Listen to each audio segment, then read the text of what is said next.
khovel pum hua pa tractor tha le shal member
khovel pum hua pa tractor tha le shal member Mahindra tractor swan Mizoram dealer anei vele ta an tractor le man ro sang sang te hi agriculture department nuaya subsidy in kut na thok tu te pek chhwa thin ani Mahindra tractors by Zonun Enterprise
Lalrina Renthlei le somte a lunglei anin khelmeka tuna hianin Lalrina Renthlei hianin frame khat ala to a tuna hianin engemoni boina omdeo moni technical lam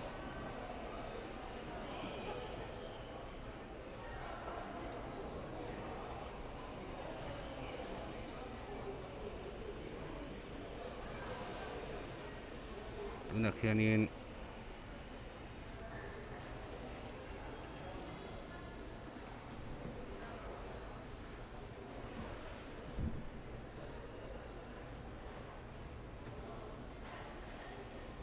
lo hmak lo kang o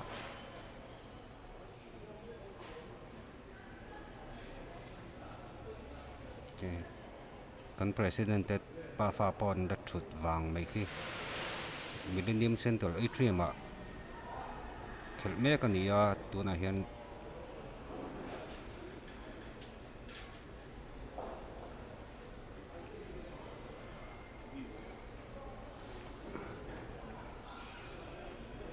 sponsor te po an langkul mai khi kan main te kan hun hun kan thlen thei na cha na atana mi tangkai te an ron langkal mai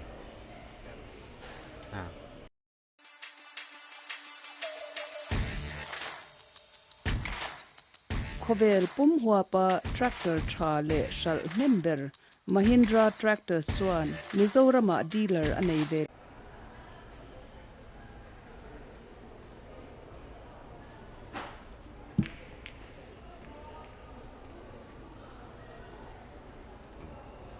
ole Lalrina na mi sa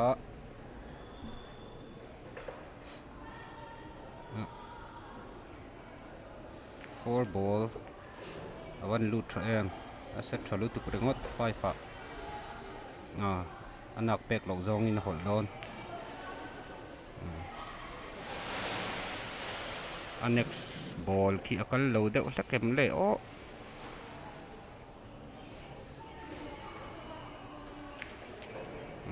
alut tra lut tu prengot tikhanin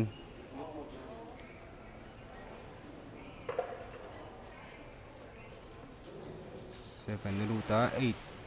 atang hian 9 set chu nuam to tak turani ani ang level tan chuan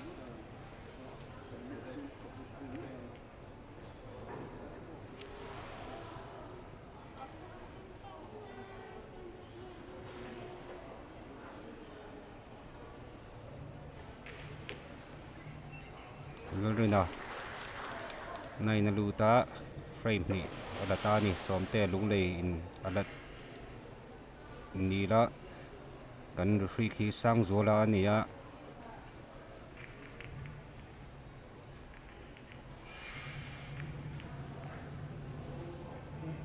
kan 420 arena MC atrium kan tuna kan rek man hi magic rek anti international apo man angania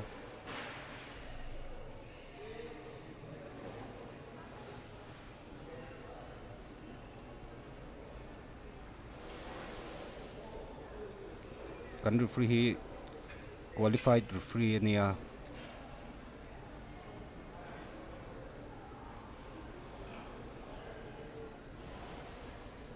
frame thum na tur Lalrinan a break don ti e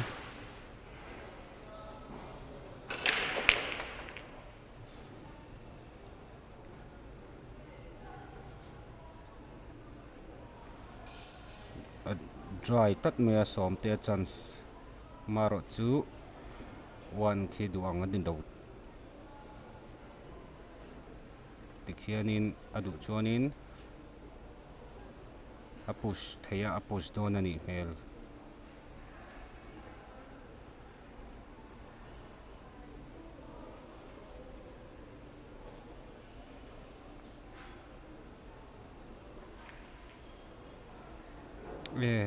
rin lo lam de ya kal dei me van lu thave kha chu khatiang ka chu a thiam bik ho ti chi ani reng reng ana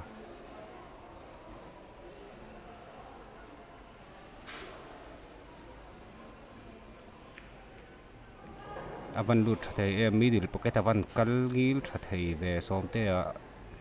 ani hi lunglei lamatanga rang kalania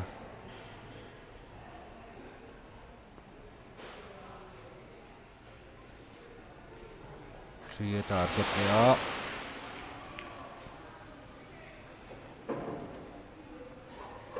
a potting of dikani somte himo tung le tang ron kal pa hi an potting a dik lutuk ringot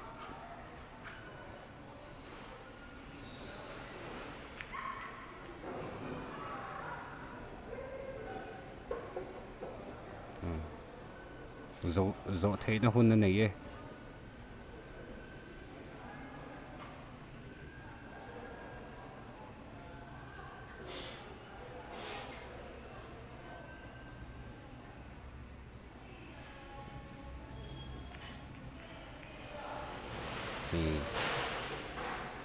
kat afu view maro chu settings hi du thu chu sam lo deuh hlek kani hi six a khianin kem chuanin uluk ve deuh hlek chunga yang snooker try don avan tra em Lalrina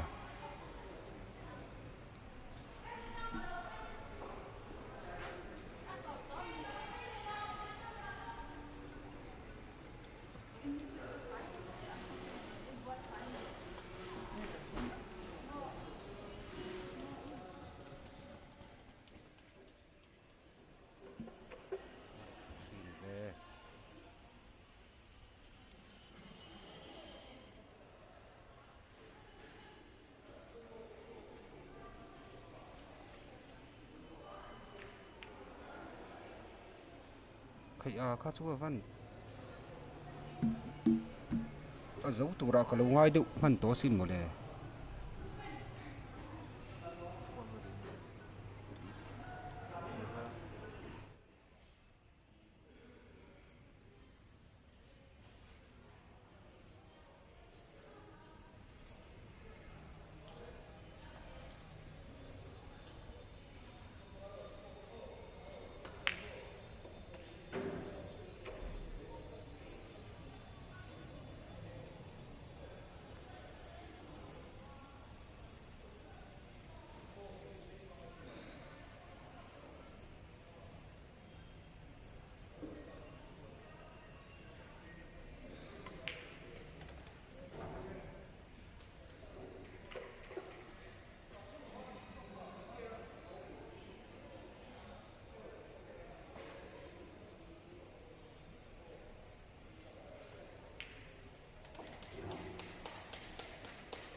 khovel pum hua pa tractor tha le shal member Mahindra tractor swan Mizoram dealer anei ve le ta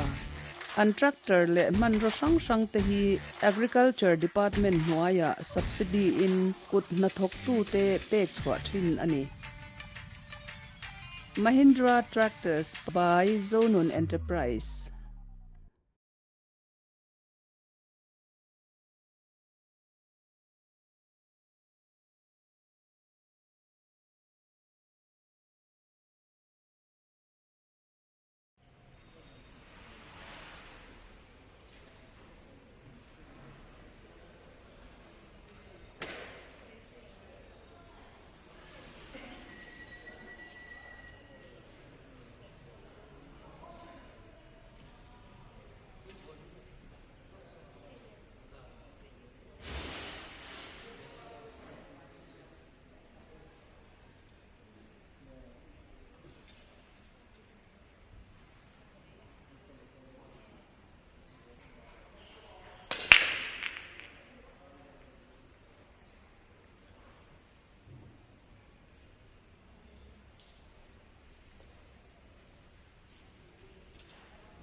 khovel pum hua pa tractor tha le shal member Mahindra tractor swan Mizoram dealer anei ve le ta an tractor le man ro sang sang te hi agriculture department hnuaia subsidy in kut na thok tu te pek chhawpchhuah thin ani Mahindra tractors by Zonun Enterprise.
khovel pum hua pa tractor tha le shal member Mahindra tractor swan Mizoram dealer anei ve le ta an tractor le man ro sang sang te hi agriculture department hnuaia subsidy in kut na thok tu te pek chhawpchhuah thin ani Mahindra tractors by Zonun Enterprise.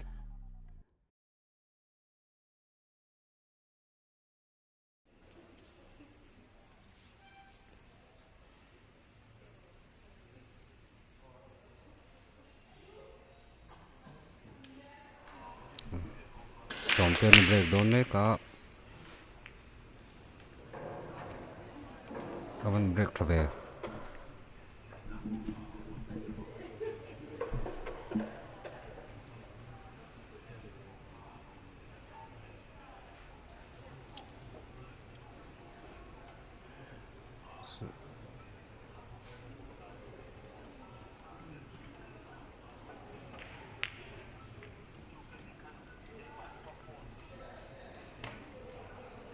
alut te ni som te hi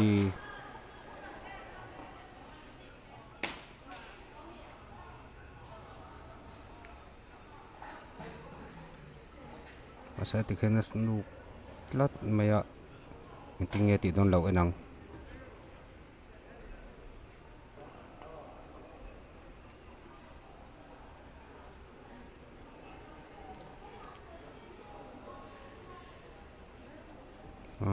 Refrain follow kola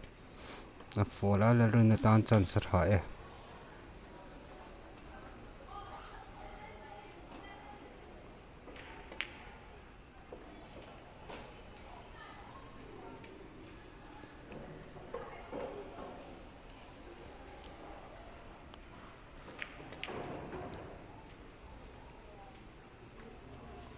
zo ngai rin ome bola open tharo pui box ya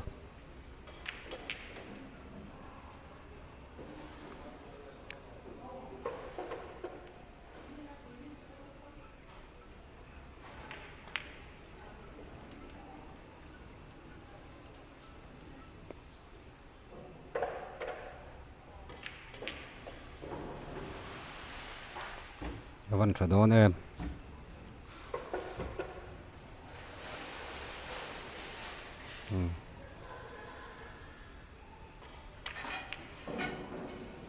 kan Lalrina frame ala le a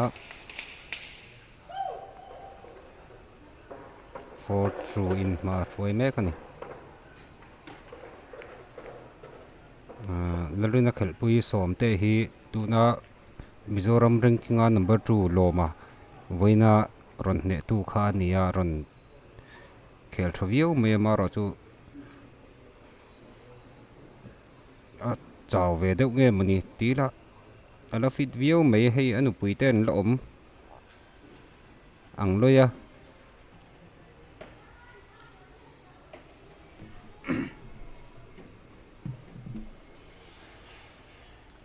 tuna Lalrina na break le don chi a tun frame lak chuanin Lalrina hi achak ani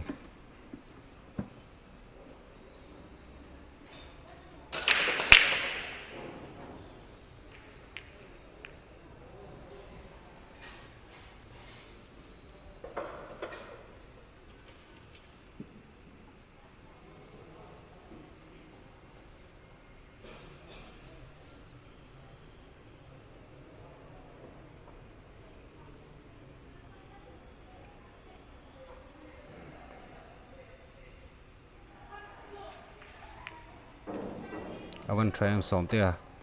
true a set down a fu lu tukringot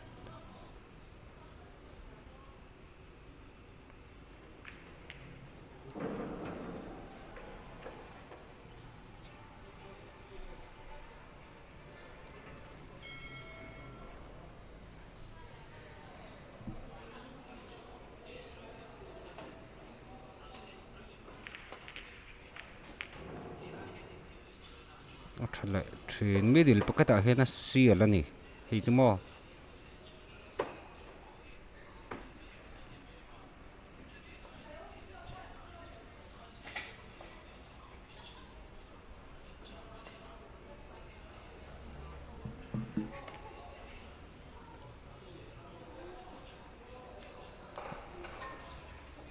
som te a fola Lalrinan ball in hand ami zo tong takin ball a khai thei kan tia tikhianin fola chuanin placing ania kha chu a set now deuh hlek ani mela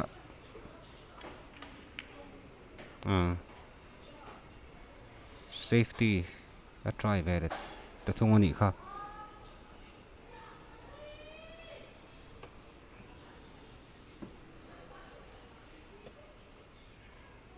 som te nang te ti don ka shana phang dik lutuk amaro chu eng ti refree thlu na kha dikani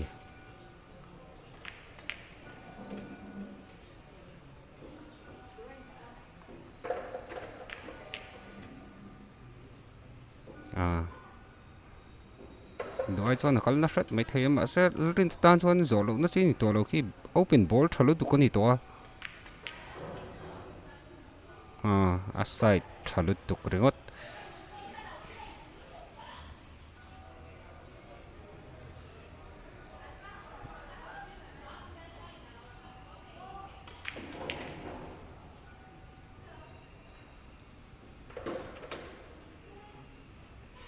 anh ai chuan rồi về đây có sắc chu thì mấy thầy mà rồi chú rồi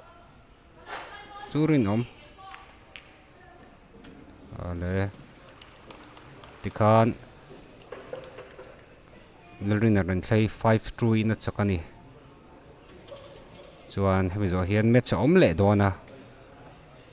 MC3 ma hianin match thum la om tura ruak man la ni e mi lo hak le zel do nia